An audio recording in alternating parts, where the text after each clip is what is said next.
everyone, and welcome to the Riverfront. This is episode number 456 of the world's most dangerous podcast, where we discuss the Cincinnati Reds and occasionally Blake Sabol.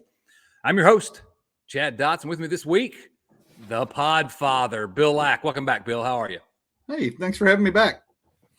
I didn't want to, but I ran into an issue that I couldn't avoid you. So when you can't get anybody else, I mean, when you're turned down by everybody, then you say, Bill, Yeah, I'm sorry. That's the truth. That's actually not the truth at all, Bill. Glad to get you back. Before we go further, if you're watching on YouTube, hit that like button and smash the subscribe button. If you're listening to the audio version, why not subscribe or follow or whatever your little podcast app says to do. Automatically have us delivered into your phone or your computer or wherever. I don't know, where you find podcasts. All right, let's get into the Reds. And again, so this is something we talked about the last couple of weeks for a team that's really not doing anything. There is some news to discuss, and I want to begin with the comments of one Kyle Farmer in what's becoming an annual tradition now. Departed players have interesting things to say about the Cincinnati Reds. And over the weekend, Kyle Farmer, who was obviously traded to the Minnesota Twins a couple of weeks ago, said this to the Cincinnati Enquirer's Charlie Goldsmith. No one understands that everyone wants to play in Cincinnati. They want to be in Cincinnati. Castellanos wants to be back in Cincinnati. Sonny wants to be back in Cincinnati. Wade wants to be back. Tucker wants to be back. Everyone who comes there wants to stay in Cincinnati. It's not like people who leave are happy to leave. It's that they just can't keep them around. It's kind of sad. Everybody loves Cincinnati. It's a sad thing that we all can't stick around. Now, without getting into whether or not we want Kyle Farmer to stick around or all the Castellini-ness of it all, because, I mean, we know we don't have to, unpack the reason why all these guys are gone. We know.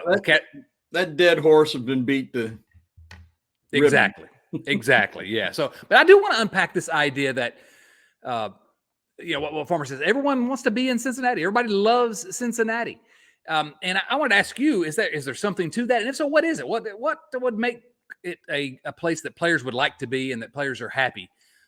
Because you're checking the winning thing out of it. Is there something, I don't know, I just want to try to unpack that a little bit to see if it's just sour grapes that he didn't want to leave, but we hear it from every guy that leaves just about. You have any thoughts? Well, I'll admit, I always try to admit my prejudices, and I'm 63 years old, and I've lived here for 59 of those years, other than the 4 years I was in the service. I think, as opposed to a lot of the big cities that have Major League Baseball, Cincinnati's a great place to raise your kids, especially if you have money. And there's not a baseball player that doesn't have money. You can live affordably. You can get a nice place, in a nice, safe area. You can send your kids to good private schools, which I bet most of them do. There's a lot of nice restaurants. It's a great place to live. I mean,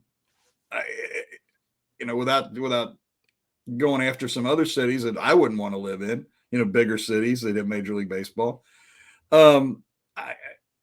I would think that St. Louis is probably pretty comparable, even though I think St. Louis is a little bit bigger town. But what's weird is you don't hear them. You don't hear these kinds of things about Cleveland, or maybe we just don't hear them. I don't know. Kansas City is a place that's probably pretty similar, I would think. And then there's the tradition of the team, the oldest team, and Big Red Machine, and all of those things too, which maybe has an effect. But I just really think it's probably the Cincinnati area and that Northern Kentucky, and it's a good place to live.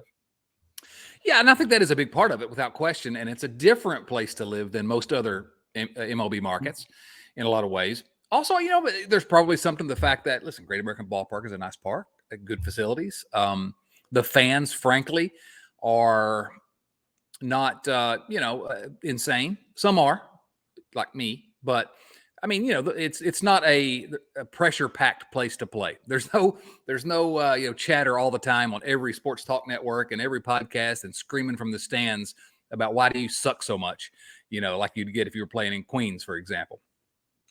So there's probably something to that. It's a low-pressure situation, nice area, and the truth is, if you don't care about making money or winning, It's the. But then again, you don't care about making money. You still make some money here. Not now, not on the current team. Only 2 players are making money, real money, on the. Even if you're a young guy and you're still making good money, it beats digging a ditch. I mean, it beats flipping burgers. Unless you're Corey Dillon, you used to play for the Bengals. He said he'd rather flip burgers than play for the Bengals. But I think your outlook on the fans and the press, the local press, are also point on. You don't get the media pressure here that you get in a lot of other markets, and the fans aren't as extreme. You very rarely see a player get booed a home player get booed in Cincinnati. I couldn't even tell you the last time I saw it happen. So that, like you said, that takes a lot of pressure off playing somewhere. The last one that I can think of, and there's probably been someone since, but the last one I can think of was 2000, 2001, Danny Graves. Danny Graves. He had to flip off a fan to get that honor. Newly minted Reds Hall of Famer Danny Graves. Yeah. So he's been forgiven, I guess. But yeah, I think there's a. I guess the point that I'm trying to get to is that we are partisans about this team, and we think I think every single great player should want to come play in Cincinnati because it's my team, and it's me. I'm selfish, but I think what Kyle Farmer gets at. And again, I wanted to focus this away from the nonsense that we talk about all the time, because I think there's a kernel of truth there in that if and when the Reds are good again, this could be a good destination. Because, first of all, when the Reds are good, that park's filled. It's fun. I think about 2010, 2012. It was a fun place to play. So there are some qualities about Cincinnati. Yeah, I know. If Bill's, if you're not watching on YouTube, Bill, I said when, and I knew Bill was going to jump in and say if the Reds are ever good again. And you're assuming that at some point they're going to be good again, right? I hope it's in my lifetime. Yeah, I don't know. It's never been a real free agent destination or some place that is in the mix. That's mostly just because of ownership. That's because we've not had owners that are willing to make it in an attractive location financially. And that's becoming more apparent by the day.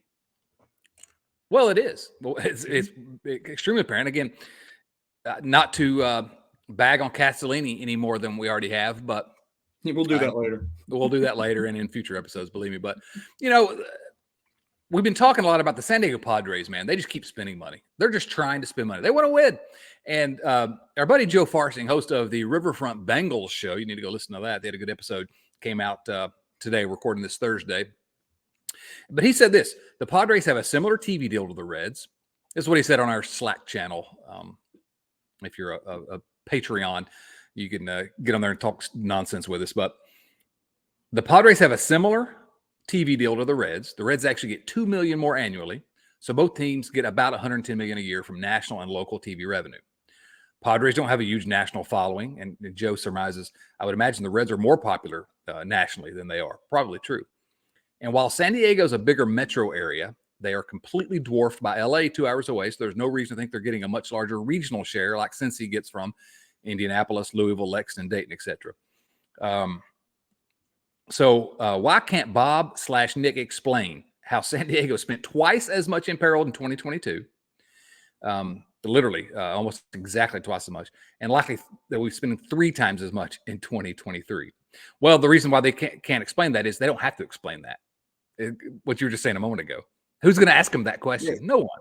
Well, and you guys were talking, I think it was last week, about the last payment that they got, the Major League Baseball got from Disney, and it was it $30 million more that the Reds? And there has not been one iota in the local media asking where that money was going to be spent, because nobody will ask that question. The truth is, you can hardly blame them for not asking the question. When you see that Bob Castellini went out to try to get Hal McCoy, a local institution, fired for asking questions that were inconvenient or writing things that were inconvenient to the club, it's not surprising. And with the lack of competition locally, I mean, it is what it is. Those questions aren't going to get asked, but it's their job. It's their job. Is it though? Yeah. Is it? Do you think they consider it their job? Do you think their bosses consider it their job? Or is their job to maintain good relationships with the Reds? What are they gaining by that? Access. Yeah, but so what? I mean, are their ratings gonna go up or down or sell more papers or whatever by telling a story about how badly this team is being run and how the ownership, all they care about is sticking money in their pocket, or talking to some guy that went 0 for 4 and struck out 3 times? Well, but they can pull your access to players to, but if you're a writer and you want to write about these players, it's not an irrational act. I understand what you're saying, but I don't believe it would happen. For the Reds, that would be cutting off their nose to spite their face. What do you think is going to happen the next time? The Reds gave me access to Joey Votto for the piece I did for Cincinnati Magazine before last season. What do you think the chances are that the Reds will, Rob Butcher and the Reds will ever give me access to another player if I need it? But I'm throwing myself into this equation too. We're not mainstream media. Do I think there should be a big difference? No, but there is. The TV stations and the papers and that kind of thing. They're different than we are. Well, I'm different than you are in many ways, and I think my lucky stars every day for that. Me too. Exactly. But again, Cincinnati Magazine is not some huge magazine, but they requested the credential on my behalf. They requested the access on my behalf. It ran in the print magazine, not That's true. That's a good point. A blogger or something. And I guarantee you, again, that's the only time I've ever asked for that kind of access, because I want to be free to say whatever I want to say. And my editor at Cincinnati Magazine says, go to it. Say whatever you want to say. We don't care. Because they went through the ringer when they said some bad things about Brandon Phillips, and they got dragged through the mud. And they just decided as a company, we don't care. It would be an interesting test case to get you in Cincinnati Magazine to try to get you access on opening day or something. And because if they turn you down, then that's a story. It's a story for me to write. No one else will care about it. I think if you can flesh it out and make it be a bigger story than just about you, but about the Reds burning the city down and being and taking it out on anybody that has the nerve to the emperor is wearing no clothes. I mean, that's the kind of what the story is. The Castellinis, look at it when Goofball on opening day last year. Where are you going to go? You didn't see him again the rest of the season. Well, you know what? But you may be right. I don't know. This is an interesting conversation. I will not be, unless there is a piece that we're putting together for the opening day issue, the issue that runs around opening day. But I don't think I'll need access to write that story. But it would be interesting. It would be interesting to see. Mm-hmm. I just, I think back to the dumb billboard thing, which was just some yahoos, us, basically just trying to provoke Phil, essentially is what it ended up being, just trying to provoke. And it worked. And it worked. And in the context of what happened, I'm not saying that the billboard should have been some kind of huge story, that it should have, run on the every single day at the front, above the fold front page. But I will say this, it was a story. Mm-hmm. It was a story that all the local television stations picked up on, and did multiple pieces on it. Again, not because it's some kind of huge groundbreaking thing, but it was a story, especially around Phil's comments. Not a single print publication, either online or actual print, wrote a word about it. Right. Not a single one mentioned it. It was not mentioned a single time on WLW or ESPN 1530. And I had someone tell me, we can't talk about it on the radio. I love it. I love what you're doing. We can't talk about it on the radio because of our relationship with the Cincinnati Reds. So I think, but to circle back to where we were before, that is why it really might be a really good place to be if you're not Phil Castellini. If you're a player, I can see why people would want to be here, because they have a stranglehold on the local market. Yeah, for right or wrong, that's probably true. You know, the thing is, you were talking about it was covered by the TV stations, but I bet you, and it wasn't sports people covering it, was it? It was their general reporters. I think you're right. Yeah. So that makes your point. Even, again, makes your point. Yeah, right. It was a tiny little story. I'm not trying to blow it up to be anything more than it was, but it was a part of the story. It was the silence was deafening. The only people that would talk about are people that don't depend on their relationship with the Reds. I would, and I haven't talked to Chris in quite a while. I would be curious. Chris Welsh, you're talking about? Yeah, I'm talking about Chris Welsh. I'd be curious to know because Chris has never, I've never had Chris tell me he can't answer a question. If we asked him, were they told, to stay away from this? He would tell us whether they were, I would think, because Chris has never said, I can't talk about that. He's never said that to me. I don't know if he's ever said it to you. No, never. Yeah. I don't think we should be asking Chris to appear anytime in the near future, and I'll tell you why. I'm trying to think how to phrase this. How to phrase this? Yeah, but I guess there has been I don't know that a memo was sent out, but there's been some discussion that appearing on this show might not be good if you're an employee of really. Reds. Yeah. And I'll tell you about that later. I wish I could say, but I'm not going to divulge any confidences. But well, and you brought up Rob Butcher before, and it's not like this is new with dealing with him. We've never been able to, dating back to the old podcast to the old Reds listserv. They wouldn't, he's never been a believer in anything but papers and magazines and TV. It's true. And that whatever, he's old school. Most other franchises have already learned that, the digital media is real media. Now, the only time I tried to get access with the Red Leg Nation was the first press conference that Castellini when he bought the team. And I was excited. I mean, I wanted to show up and just, I don't know, maybe ask a question, but just at least be present at the press conference. And they said no, because, you're a blogger, which whatever. Okay, fine. It is that was their consistent pitch forever, and so I never asked for access again. Right. After that, the only time they would try to grant us access, if you will recall, is when they could bring us, somewhere. When you used to write letters, you used to get some good perks. Yeah, they would. One time I wrote an open letter, and they gave me some backstage tour on the field, and they used to host us in these gooey. Yeah, just to basically schmooze with us and try to get us to like them, essentially. And those were great. Those were absolutely phenomenal. They were fun, and it was good, but it was clear what they were doing. But they wanted to manage us, essentially, So they can't manage me. But, that bit won't stay in our mouth. We'll spit that bit in a minute. That's right. I'm too done with. I've been through too many years of this nonsense. So, but anyway, I just thought that was an interesting, conversation around Kyle Farmer's comments. That I think he makes a point there. That's an interesting one for us to discuss outside of again, as I said, the Castellini-ness of it all. Yeah. All right. So there was the most Reds story of all time this week. Not of all time, but it's pretty close.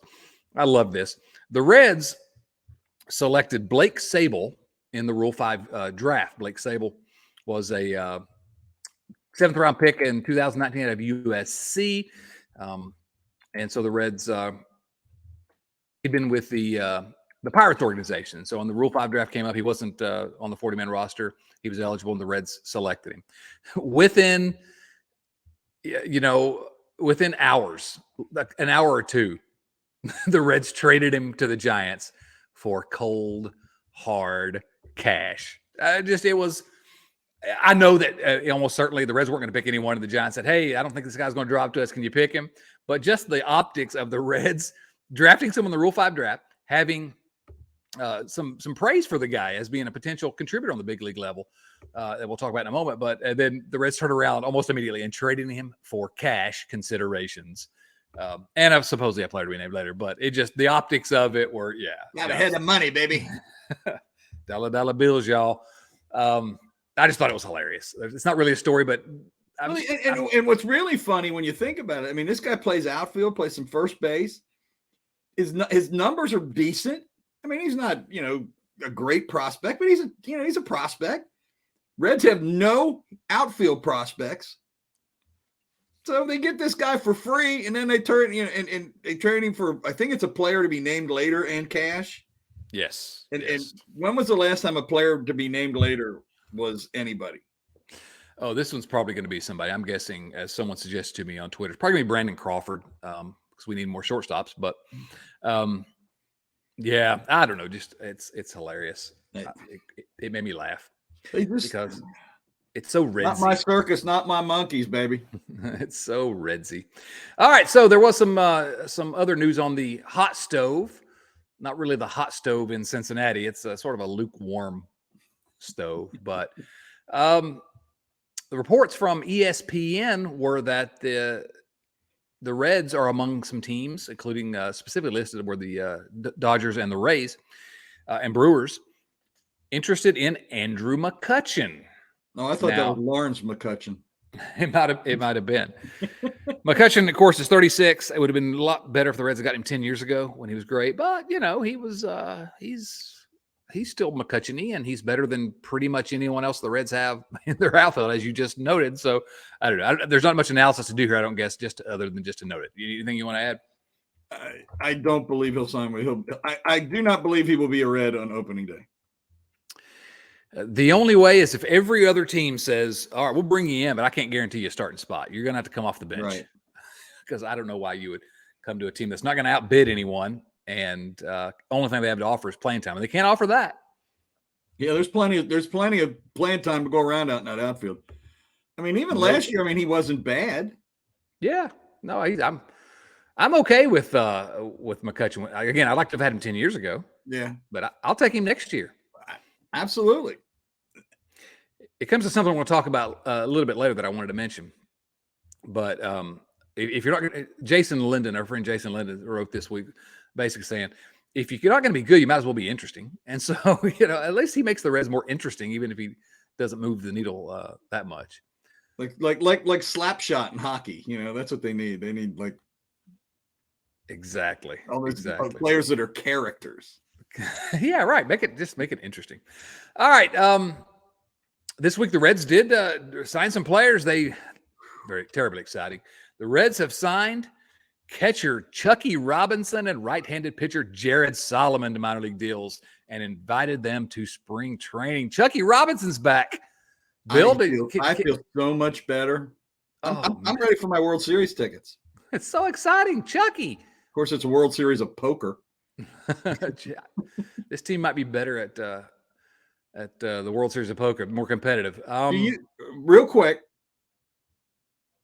Reds win or lose more than? Do they win or lose more games than they did this year?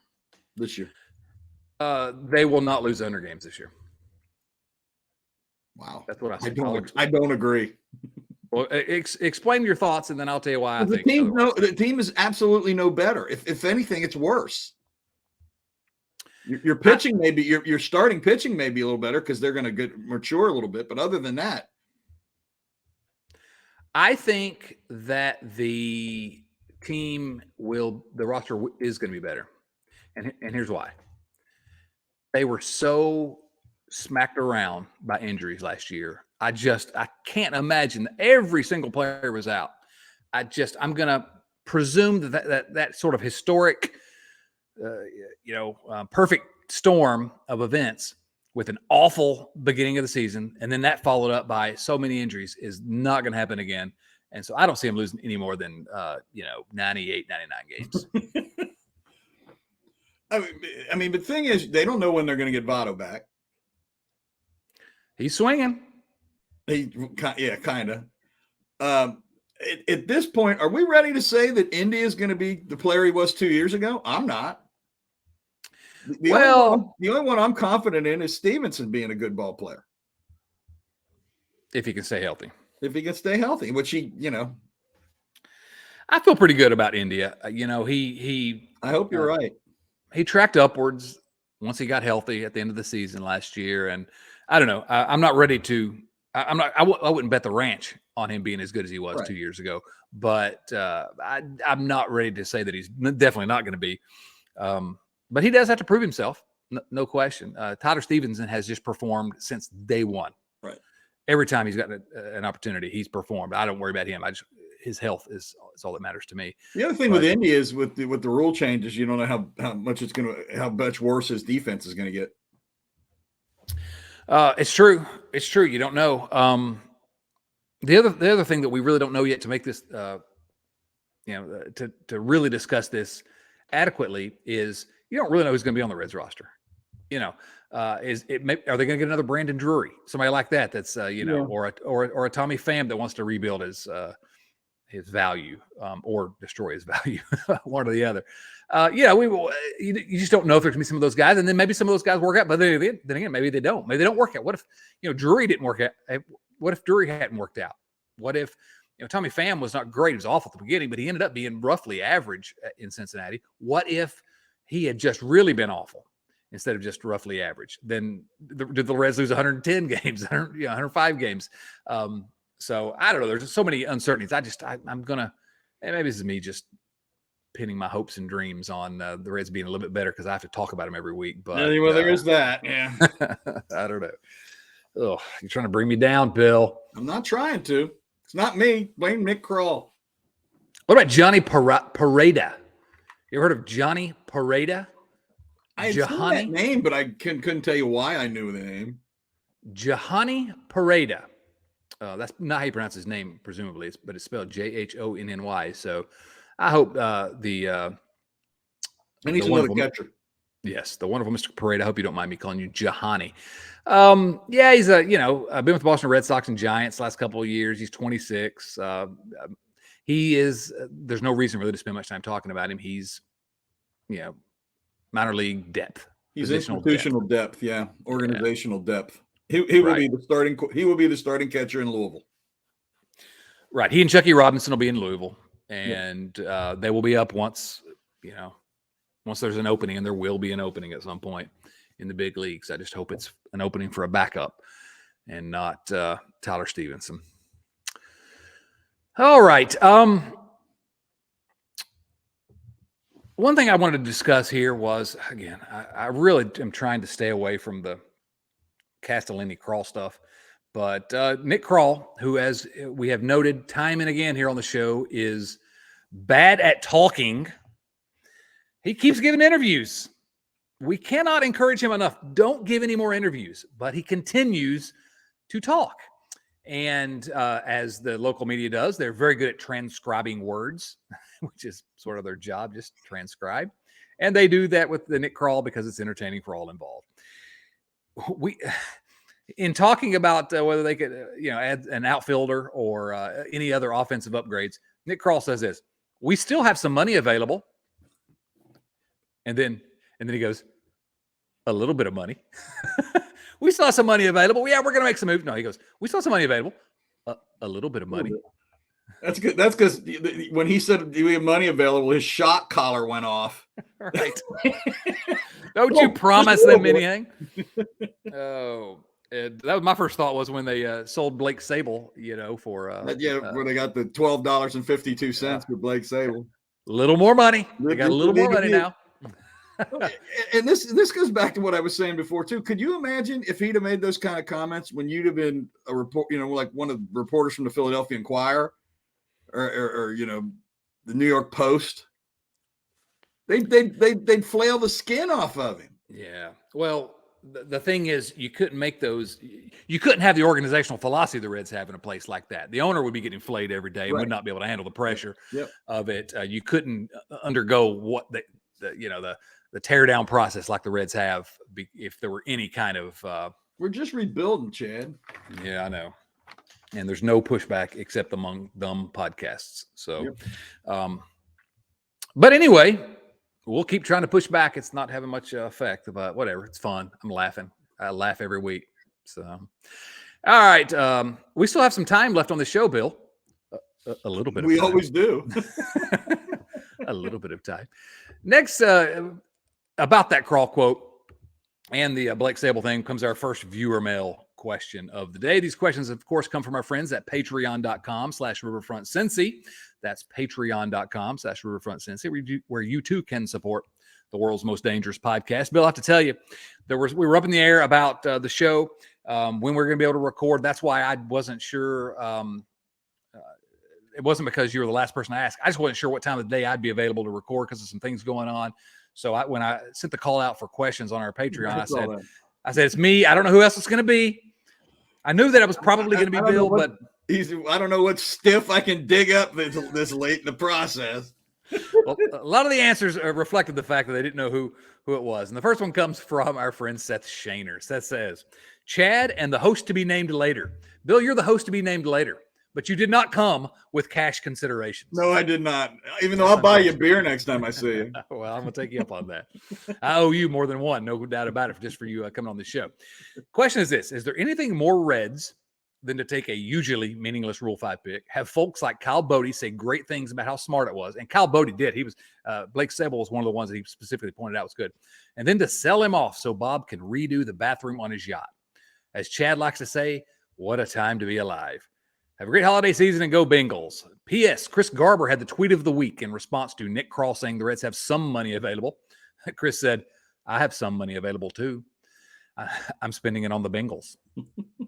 Love it, Chris. Yep. So is there anything more Reds than that? That's pretty close to, it's pretty much on brand, isn't it? It is the epitome. I mean, it just shows everything you need to know about this franchise right now. You know, I follow the European football and been following the World Cup pretty closely. But during the Premier League, when the Premier League starts back up, I'm a Tottenham Hotspur fan, as you all know, that if you've listened for any amount of time. And there is a phrase that's used around Tottenham, which is, that's so Spursy. That's so, because if they're finding themselves in a good situation, they'll figure out how to screw it up. You know, they're up 2 goals, they'll figure out how to give away 3 goals.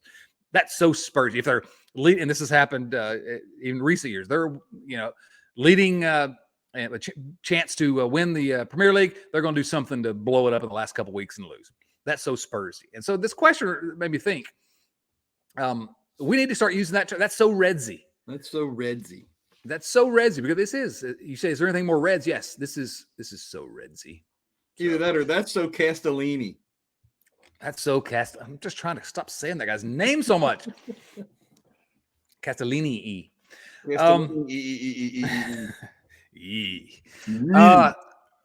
Bill, you sent me, before we get into all of your email questions, a couple more things quickly, but you sent me an email this week that you copied me on an email to the Poor season ticket, or the ticket to office in Cincinnati, because they had reached out to you. You want to just briefly talk about that, because it was funny and it was also, I got this email from, and I love the guy's name, Morgan Workmaster. Fantastic name. I want him on my team. Do you think that's his real name? If you work for the Reds, would you want to use your real name? Well, that's a good point. I might use a pseudonym, but that is a fantastic name. Kudos to Morgan. But it starts out, I'm reaching out today regarding your previous experience as a season ticket member. And we had a package a few years ago. And then there's a whole bunch of nonsense. And then they fill out the paragraph talking about bobbleheads and the Yankees coming in and blah, blah, blah. And there are countless memories to be made at Great American Ballpark. I like that the 2 first things they mentioned were bobbleheads and the Yankees coming to town. Yeah. That was fantastic. So, but then they said, how was your, and I'll admit, by this point, I'd kind of given up on what reading the thing. And I went back and read it later after I had answered them. And I actually, this next sentence, I had to read like 5 times before it started making sense to me. And actually, I think my wife explained it to me. And this is how it reads. How was your experience as a season ticket member, and what you want to be a part of the membership? Yeah, I don't understand what that means. I don't either. I'd love to learn more at your earliest convenience. I did read that part. Yeah. So I responded to Mr. Workmaster. And I said, well, I'm also a part of the group that purchased the Sell the Team Bob billboard and have no plans on supporting this team until I'm convinced that ownership cares as much about winning as I do. Yeah. I haven't heard anything back from Mr. Workmaster. I'm not surprised. Let me ask you a question. Is this something that Do they reach out to you every year as a former season ticket holder? I don't remember ever getting this before. Now I may be misremembering. I've gotten old and my memory isn't what it used to be, but I don't ever remember getting this other than maybe the year after the year that we didn't renew. Yeah. So that's interesting. They're trying to, I'm sure the season ticket base is way down. So they're trying to rebuild that. And look, kudos to this young man. That's my two responses were these. Number one, God bless. You want me to read what you wrote? No, I'm not sure I do. I don't remember what I wrote, so maybe not. But my first thought was, God bless these poor men and women in the ticket office trying to start their careers and they're working. They get a chance to work in MLB, and they're have to try to sell tickets to this, crap show. Garbage is the word you use. Garbage is the word you used in the email. Yeah, and so I feel really sorry for Mr. Workman and the rest of because they have an impossible job and they're trying to do the best they can. The second thing I thought was this: everyone should do that. Now, be polite. You responded. You were polite. You didn't. It's not his fault. No. But you said no. There's somebody else that's caused me never to want to support this franchise again. But I like to politely say no. I'm sorry. Until the Castellinis decide they want to win. Well, and now that I've thought about it, I wish I'd have said that last year was the first time since 1980 that I have not been to a Reds game. Because to me, that's pretty damn telling. Yeah. I wonder how many there are like, because people tweet at me all the time, like, oh, I'm done with him. I've been going since X, whatever year. And I wonder how many there really are that have. I've not been to a game.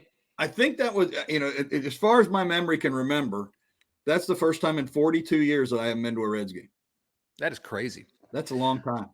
I haven't been inside Great American Ballpark since 2019 now. And I miss it. I do miss going to the Reds game. I like hanging out there. But, we had the 2020 season that no one was allowed in. And then and after that, I just decided I can't until something changes. But I have at least two friends that had either half seasons or full seasons and both gave them up. I would love to know what the numbers are. Yeah. The one friends the ones that had full seasons, they were 6 rows off the field between home plate and the visitors dugout. They were like, even with the on deck circle. They had great seats. Wow. And gave them up. Wow. Well, Mr. Workmaster, keep up. Really, keep working hard. Good luck to you. No, yeah, absolutely. Good luck to you. But he thought he was going to work for Major League Baseball, and he ended up working for the Reds. Yeah, tough break. But if you are a workmaster, you will find your place somewhere. Absolutely right. All right. Last thing before we get into viewer mail is this piece that I kind of teased a moment ago that Jason Linden wrote at Red Leg Nation. And should have asked Jason to come on here. Just so I guess we've discovered now that Jason's below you on the power rankings because I didn't ask him. That's not true. He just forgot. That's not true. He just forgot. But he wrote a piece that says the Reds should bring back Johnny Cueto. Go to redlegnation.com and read it. It's good. But his conclusion is this, and I love it. And this is something that Jason and I, that we've all talked about a lot on this podcast, but certainly Jason and I specifically. Baseball, we forget, is supposed to be fun. Yes, we do forget that sometimes. It's why Nate and I every week are trying as hard as we can to laugh every week. We got to figure out some way to laugh about this thing. If you don't, you're going to cry. That's right. As a wise man once said, baseball, we forget, is supposed to be fun. The easiest way to be fun is to be good. But when you can't be good, you can still be a little fun if you're interesting. The Reds have a chance to make themselves a little more interesting, and they should take it. Enter Johnny Cueto. I could not agree more. I'll sign that legislation when it crosses my desk. I will not veto it. Bring back Johnny Cueto because, yes, that's the same thing with McCutchen, as we said earlier. Bring back Adam Dunn for all I care. Just make it interesting. I don't care. Stick Dunn and Bruce back in the outfield. If they're going to lose anyway, bring back some guys that we like. So I do. I don't know if you have any specific thoughts about Cueto, but I do sign on to. Well, and after the year he had last year, he sure wouldn't hurt us. He would not. And did you see that he changed his profile picture? Yeah, on Twitter last week, he changed his profile picture. It was a picture of him in a Reds uniform. He and Dusty Baker in Reds uniform. So I don't know if that means he's going to Houston or if he's coming to Cincinnati, but that was interesting. Were you surprised that they didn't re-sign Tucker? I really thought that was a done deal when you started hearing about it. Yeah, because I think Tucker wants to be back here. It really did surprise me, and I wonder why. Either him or his wife put something on Twitter about coming home, and I assumed they were talking about coming to here. Yeah. Maybe they talked, and he wanted to be able to challenge for the starting spot, which wasn't going to happen here. I don't know. Well, good luck to Tucker. He's absolutely good. Yeah, absolutely good luck to Tucker, and I'm not sure he's going to have a chance to start anywhere. I don't either. Certainly, the Reds signed Luke Mail, and he is going to be your backup catcher. But you and I have been saying here for a while that we saw how it could have worked out where they sort of switched roles, Tucker and Tyler Stevenson, and Tucker could finish his career as a pretty good backup. And yeah, he still can do that. But I thought about having here. Backup. I mean, well, what more do you need? I mean, there's not that many catchers that can hit anyway. So for a backup, I would have taken him. Yeah, I'm a little surprised. Yeah, it surprised me. When you started hearing about it, when you start hearing about those kind of things and they're rumbling, they usually end up working out. That's true. And this one did not. Bill, I've got some breaking news for you. Okay. Breaking news. Oh, my goodness. This is terribly exciting. I'm on the edge of my seat. The Cincinnati Reds, our Cincinnati Reds, no, not mine, they're yours, have signed right-handed reliever Silvino Bracco to a minor league contract for 2023 and extended an invitation to big league spring training. He has a career ERA of 4.88 in 94 innings in parts of 6 seasons in the big leagues, dating back to 2015. He did not pitch in the big leagues in 2019 or 2021. His best season came with Arizona. This is coming from Doug Gray's piece at redlegnation.com, which you should go read. His best season came with Arizona back in 2018 when he pitched in 31 games and had a 3.19 ERA. Had three appearances with Atlanta last year. So, Silvino Bracco. We're setting the bullpen then, I guess, huh? Oh, man. You can see this team getting better. See, I told you they're not going to lose 100. Getting better by the moment. I will say this. I hope he does make the roster and plays all year because that's a name that I'm going to enjoy saying on the show. Bracco. Silvino Bracco. Oh, man. Unless it's pronounced Braccio. That's the way we would pronounce it in Appalachia. Borracho. All right, so there we go. We broke some news here on the show that no one will listen to for a few hours until I get it posted. Let's answer some viewer mail questions here, Bill. The first one comes from, it's actually our second one. We've already answered one, but again, these all come from our friends at patreon.com/riverfrontcincy. Rex Scott asks this: Chad and whoever else is there with him. What's the deal, Rex? You can't see Bill. He's right here in front of me. He's been talking for the last, 40 minutes? Forever. Yeah, really. What's the current state of the Reds farm system, and what does that tell us about the future prospects of the Major League Club? Where does our farm system rank against the other teams in our division? Given that we never seem to be big players in the trade or free agent markets, what hopes can we place in our farm system's ability to make us more competitive?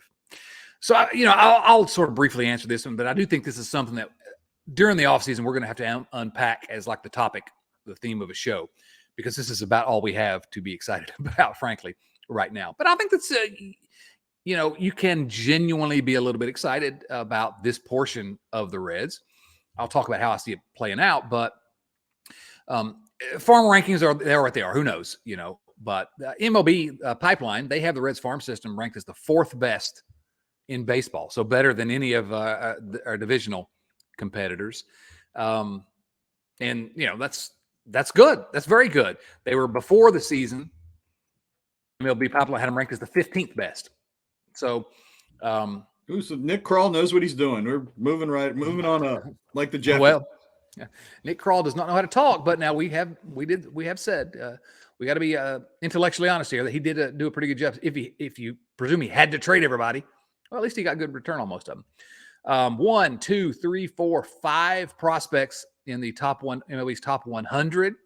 Are they all shortstops? 4 of the 5 are shortstops, and the other is a third baseman.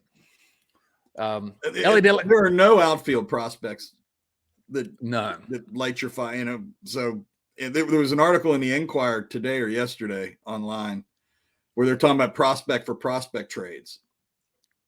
So when they trade De La Cruz for an outfielder, I just hope they get somebody good for him, because that guy's special. That guy's special. So, you've got in those top 100 prospects, they are Ellie De La Cruz at number 15. I don't know how he's not number one in baseball.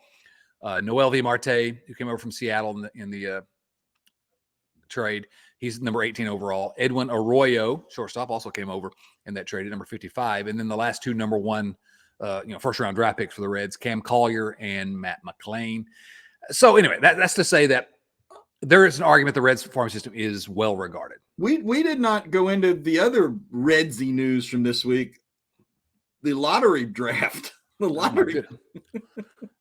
I completely in our outlines we're going to talk about. Yes, the Reds. Oh my goodness, that's so Redsy. It's so Redsy. You're right. So we'll talk about that just a moment after I finish this thought on the farm system. Thank you for remembering that. So there is a path to a competitive franchise in the next couple of years. Okay. The reason why I am not going to be too hopeful about that is not because I don't believe in the farm system. I think we've got a good farm system right now. I think we have players that have a chance to be good. I don't ever count on any of them actually being good until they actually get here. But I think that when you compare it to other farm systems, there's reason to be excited about the Reds farm system. I have no faith in ownership and management taking that next step. You can't just depend on the kids. You can't only depend on the guys from your minor leagues. You have to fill in holes through free agency or other trades. And so I don't think you may trust them if you want, and that's fine. Trust the process if you like. I see no evidence to trust that they're going to actually be able to take that, turn that corner and turn these good prospects into an actual big league organization. Hopefully the under Dick Williams, the process began of improving the minor league facilities and training and all that, so that they will actually develop players, but to the big league level. But I'm not optimistic. I'm afraid that's the way I'll put it. Bill, any thoughts? No, I feel the same way. I'm from Missouri. You got to show me, and until guys come and compete and do things right at the big league level, then but till then they're just guys with everybody says they're going to make it. I've seen too many Brandon Larsons in my time. Oh, that's so Redsy. Yeah. So before we move on to the next question, we do need to go ahead and mention the draft lottery. The Major League Baseball held our first ever draft lottery this week. And the Reds entered the lottery with the fourth best odds of landing the number one pick. 13.2%. So the Nationals, the A's, and the Pirates had a better chance. But the Reds had the fourth best odds of actually getting the number one pick. And you think after losing 100 games, you should have a pretty good chance to get the number one pick. So tanking and losing 100 games actually ended up not helping the Reds at all, because with the fourth best odds, the Reds wound up with the 7th overall pick. That's so Redsy. That's so freaking Redsy. It just that's our analysis. I do have a proposal though, going back to the minor league system. We used to do a Reds game, for the Red Leg Nation or whatever. We get a bunch of us together and I think we do it in Louisville. Yeah. We go down and see De La Cruz before he gets idea. up before the Reds trade him. Stop it. They'll get a haul when they trade him. That's a good idea. Let's plan on. I'm gonna put that out to those of you who need to start talking about it in the Slack channel. Let's figure out how Louisville, try to get people everywhere from Canada and everywhere else that are in that Slack channel to come join us. Next question, speaking of Canada, is from our friend Joey Gaditza. Joey says, Chad and whoever else is with you, please tell me, what is the point of Canada? I take no offense whatsoever. It's to break the wind coming down from the north. You're saying Canada breaks wind? Yes. Okay. Yeah. I saw somebody tweet that. What's the point of Canada? And I put it in our Slack channel to basically just poke fun at Joey. And he did not take offense. He laughed. But your answer is as good as any I can imagine. Hooper Powell. I really don't want the team to waste money on signing aging veterans just to fill a roster, but I would put a legitimate offer out on Andrew Benintendi. What do you think? Here's what I think. I don't care if the Reds, quote unquote, waste money. They have money to waste. That's the first part of that. They should be, quote unquote, wasting some money. My second thought is Benintendi is a guy that, again, some of this comes back to, do you expect the Reds to be decent in the next 2 years? You know, they're not going to be decent this year, but you could see the path, if you squint hard enough, to the following year, how they could at least start to become competitive. And so, as some of these guys in the minor leagues make their way up. Benintendi's, he'll be 28 next year, so he's just had his age 27 season. He's a pretty good player. He's not great, but he's a solidly above average player. And so, yeah, I would love to have. First of all, again, as we've said many times, we have no outfilders, but he's a solidly above average outfielder who also has a connection to the area, which is always, seems to be in the forefront of everyone's mind. Except he made $8.5 million last year, and the Reds aren't going to pay anybody. They aren't going to pay a guy $8.5 million even on a 1-year deal. And I don't think he's going to be wanting a 1-year deal. He's going to be, he's again, he's a former All-Star. He's a former Gold Glove winner. He's not a superstar, but he is solidly above average. I mean, I really do. I like Benintendi. And somebody's going to pay him. And he's not one of these guys that needs to take a 1-year deal to rehabilitate himself. Even last year, he was good. I mean, Yeah, he is who he is. He's never the superstar that a lot of people thought he might be as a prospect. But there's going to be some team that's competitive that's going to drop some dimes for him, drop the bag. So, yeah, I think it's a great call. Hooper would love to have him. I don't see it, but I say that's not wasting money. And I would like the Reds to think outside the box is not the right term because a lot of other teams do this, but it's outside the box for Cincinnati.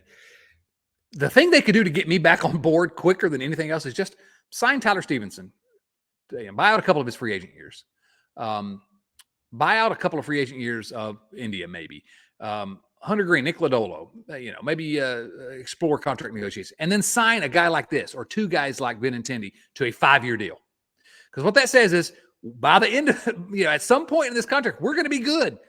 That's why we're getting someone.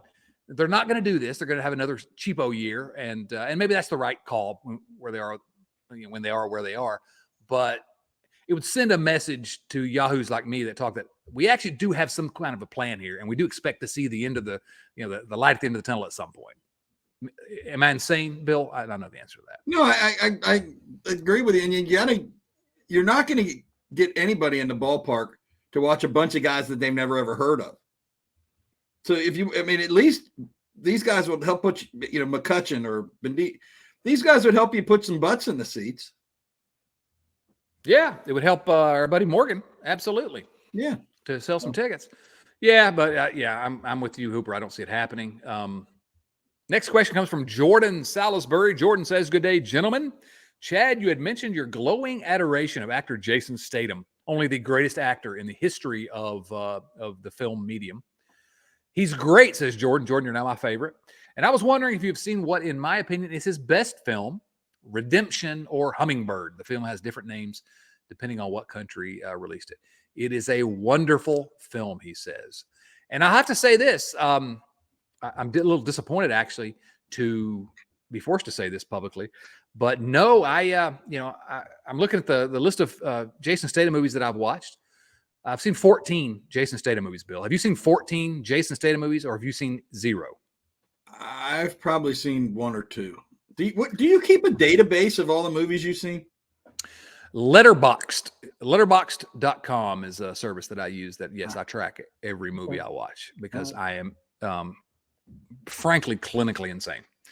And so Hummingbird, I'm looking at it now, or Redemption. It literally on Letterboxd, the title of it is Hummingbird, but they show the movie poster which says Redemption, which is it was pretty interesting. Here's the plot. All roads don't lead to salvation. All right, that's a pretty good tagline. Homeless and on the run from a military court-martial, A damaged ex-Special Forces soldier navigating London's criminal underworld seizes an opportunity to assume another man's identity, transforming into an avenging angel in the process. I'm in. Sounds interesting. Yeah, it does. I am in. It's on HBO Max for any of you that have HBO Max. Let's all watch it this week, and Jordan drop in and ask the question again next week, and then we'll have a discussion about what is the name of it on HBO Max? Is it Hummingbird? Let me see. I bet I can click on it and it will tell me, because Letterbox will link you right to it. HBO Max. All right, now I got to sign into HBO Max. It's either Hummingbird or Redemption. Come on, HBO Max. Don't be so slow. I'm trying to provide you. While we're talking movies here for just a second, Linda, my wife, and I started watching a movie on Netflix the other day that may have been the worst movie I've ever seen. We didn't finish it, and it was with Allison Janney, who's from West Wing and Mom. It was called Lou. Lou. Yeah, it was. Never heard of it. The most implausibly stupid movie I've ever seen.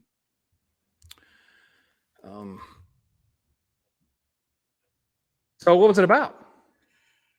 Well, we watched for probably 45 minutes, and they hinted that Allison Janney was some type of ex-spy, CIA, DIA person, and her neighbor's child gets kidnapped by her ex-Green Beret husband or boyfriend or father or whatever, and they go after this guy in the pouring rain on this island, and it's just awful. It was just not good, is what you're telling me. Like I said, I usually, once I start watching a movie, I usually watch them to the end, and this one couldn't do it. The movie is called Redemption on HBO Max. Okay, if you have that. I'm going to try that. Since we're talking about it, I guess I shouldn't, but you pulled me in. I saw two movies this past week that I think are fantastic. One is on Netflix. It's called Senior, SR period. And it's Robert Downey Jr.'s documentary about his dad, Robert Downey Sr. And, I wanted to see it because Robert Downey Sr. was sort of this gonzo filmmaker in the 60s and 70s. I thought it'd be interesting to learn more about him. And I know he's a real influence on Paul Thomas Anderson, one of my favorite directors. Well, this thing just ripped my heart out. I mean, it was great. It's 90 minutes. It's not that long, but 4.5 stars. I watched a 5-star movie this week, the best movie I saw all year, The Fabelmans, Steven Spielberg's latest movie. I won't say much more about it other than it's the best movie I've seen in 2022. But Bill doesn't trust me because I've told him good things about movies in the past, and he does not like Paul Thomas Anderson's Licorice Pizza. Oh man, that's a terrible, terrible, terrible movie. wasn't as bad as Lou. Well, there you go. But that's faint praise. Yeah, really. David Hurst.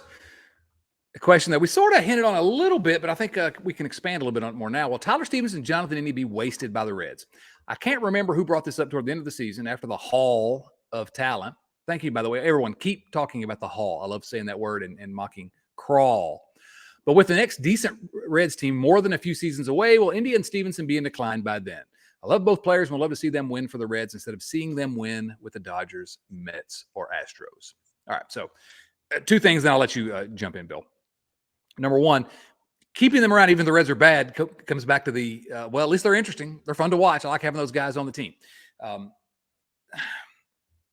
think that given the fact the Reds are completely abdicating on a second straight season, I think it's pretty fair to presume that winning, I keep saying there's a path to winning sooner rather than later, but there's no reason to believe the Reds are really going to win more than 3 or 4 more years down the line. At that point, it's time to re-sign Tyler Stevenson and Jonathan India or trade them. And so if that's the case, except for making the team interesting, it's probably smarter to just trade them now and get another haul. But no, I don't want him to do that, obviously. But again, it depends on how you see this rebuilding process work. And I think that recent history suggests that it may be more than a 2-year, hiatus from a team trying to win. I think it's what you were saying earlier, whether you trust that this team, well, the other thing we've said all along is Why would you have any faith that this team is going to stick to any plan? They never have. They never have. And even if they do, why do you have any sense to believe that they're going to do it right? Right. But to me, the answer to this question is that they'll be playing for somebody else by then. They'll have been traded when they start making a little money, and I think it's become very apparent that this team is not going to sign anybody to long-term contracts for an extended period of time. Yeah, until the Moustakas deal burned them so bad that Yeah. It's true. I think you're probably right. I fear.